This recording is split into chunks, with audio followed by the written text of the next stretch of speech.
Dès les années 30, les radios américaines adaptent des pièces de théâtre à la radio. Et pourtant, bien avant la radio, le théâtre avait déjà inventé en quelque sorte sa propre radio. En 1881 pour être précis, l'invention s'appelait le théâtrophone. Grâce à 2 micros posés de chaque côté de la scène, de l'Opéra Garnier notamment, les abonnés pouvaient écouter par téléphone des pièces de théâtre et des opéras. Marcel Proust était d'ailleurs un fidèle abonné de ce théâtrophone.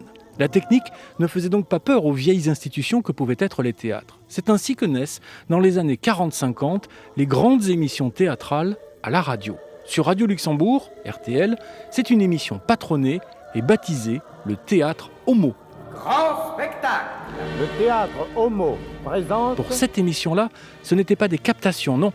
On jouait pour la radio. Format 1 heure. Version radiophonique André Var.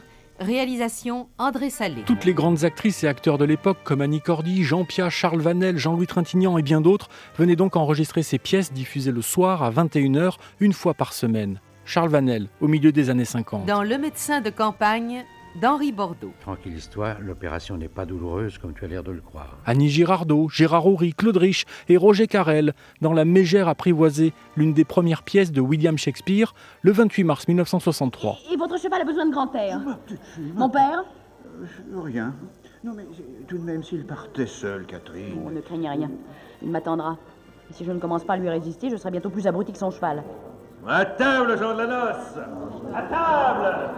Cette ripaille, buvez sec, dégustez, pâtez, sirotez, versez force rasade, en l'honneur de madame! Fernandel encore, qui reprenait pour le radiothéâtre le rôle qu'il avait tenu en 1934 pour le cinéma dans Le Train de 8h47, adapté du roman de Georges Courteline. Croncobol, tu avais flic derrière, que t'as couru si vite. Le capitaine! Le capitaine, vraiment? C'est le capitaine qui te courait après?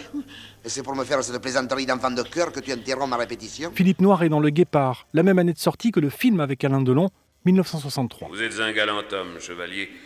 Que diriez-vous d'un petit tour de jardin avant le repas? Et c'est encore Louis de Funès, dans Volpone.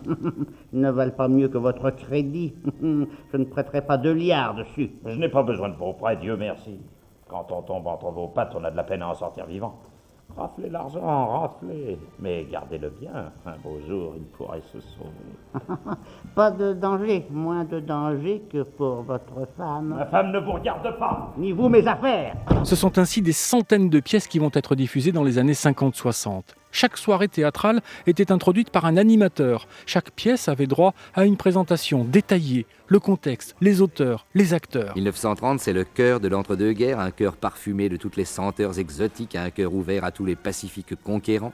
Somerset Maugham était parmi eux, auteur dramatique, conteur et romancier. Le théâtre à la radio va ainsi perdurer sur les ondes pendant de nombreuses années, jusqu'en 1967 pour RTL. Un an auparavant, naissait une autre émission théâtrale, cette fois-ci pour la télévision, et baptisée Au théâtre ce soir, d'abord sur l'ORTF puis sur TF1, et qui connaîtra elle aussi un immense succès.